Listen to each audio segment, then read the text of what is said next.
Se on moro. Yamhill Lodge on tämmönen perinnekeskus Oregonissa ja täällä on joka kevät semmonen kyntötapahtuma, niin kuin perinnepäivä ja sitten myöhemmin syksyllä semmonen puintipäivä. Nyt on se kyntöpäivä ja valitettavasti tää kevät on ollut niin märkä, että tätä tapahtumaa jouduttiin vähän siirtämään parilla viikolla eteenpäin. Ja nyt on kylmä keli nyttenkin, mutta niin et väkeä on tosi vähän, mutta eiköhän täällä näytöksiin päästä. Tässä on ensimmäisenä Altman Taylor, tämmönen höyrytraktori, 20-heppanen käynnissä ja siellä on koneen käyttäjät. Nämä on kyllä komeita vehkeitä ollut. En tiedä kuinka mukava se sitten on ollut käytössä niin kuumana kesäpäivänä niin tuolla pellolla tämmöisellä kynnellä. Käyntiääni on nähty, ei kuulu muuta kuin vähän puhinaa.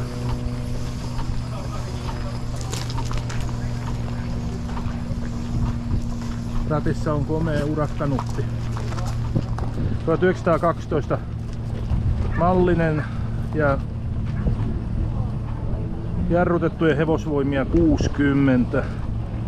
20 on sitten joku tommonen luokiteltu hevosvoimamäärä ja 11 000 kiloa painaa. Täällä perinnekeskuksessa on aika monipuolisesti kaiken näköistä näytille. Näitä on Suomessakin muutamia näitä kauppamuseoita, mutta tässä on tämmönen amerikkalainen kauppamuseo. Kaiken näköistä pikkutarviketta on ollut tarjolla.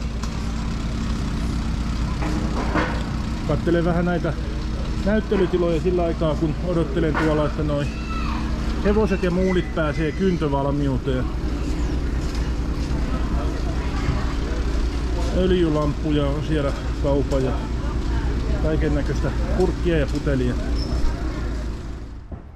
Tässä on tää iso näyttelyhalli ja täällä on kerätty paikallista tavaraa kyllä tosi paljon. Ja yksi semmonen mielenkiintoinen säilynyt on 1901 mallinen höyryauto, joka on ollut tämän alueen ensimmäinen auto ja sillä on menty 1904 vuonna niin noin rannikkovuoret ylitte Portlandista Tillamookkiin. Tuossa on Searsin myymä tommonen korkeapyöräinen auto vuodelta 1909.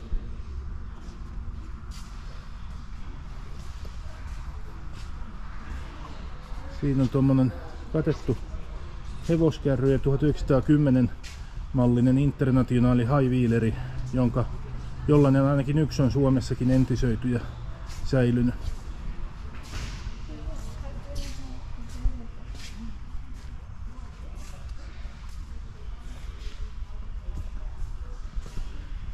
Palokalustoa on ja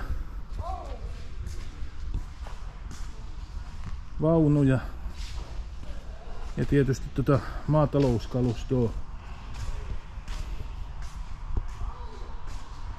Uimakoneita, haravakoneita ja traktoreita ja tuossa on hieno viime syksynä niin tällä paalattiin tällä konepaalaimella. Täytyy sanoa, että on aika monimutkaisen näköinen laite tehty paalaukseen, mutta niin sillä vaan paaleja tuli.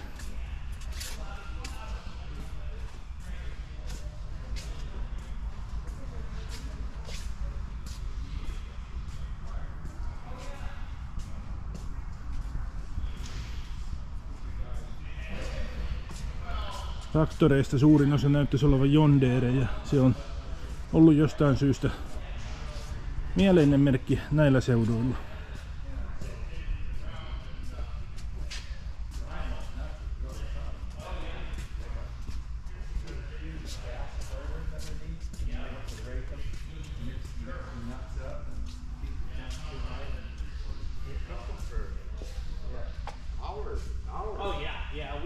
No mitenkään mahdottomasti täällä ei kyllä väkeä ole.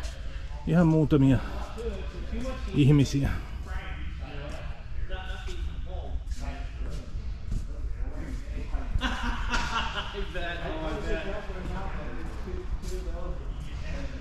Siinä on muutama Oliveri, joita on Suomeenkin tullut yllättävän paljonkin. Mutta ne on lähes kaikki ollut rautapyöräisiä. Semmonen halli.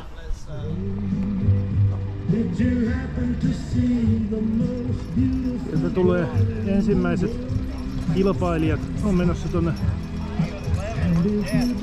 paikolle. Siinä on kaksi muulia vetämässä niin toi yksi siipistä auraa. Ei toki nyt kyntämässä vielä, mutta niin paikolleen menossa. Jättivät haisevan vastalauseen mun kuvaamiselle. Siinä on vähän pienempiä työläisiä, mutta niitä onkin sitten 3 ja vetää yhtä auraa. The day when we plow the outside of the field, the headlands, and coming into the arena now is the person in charge of this event, Dwayne Van Dyke. No niin, täällä alkaa kymmenkunta joukkuetta ole jo alueella, jotka on täällä kyntämässä, ja kyntökilpailussa niitä ei tosiaankaan sitä nopeutta arvostella, että kuka kaikista nopeimmin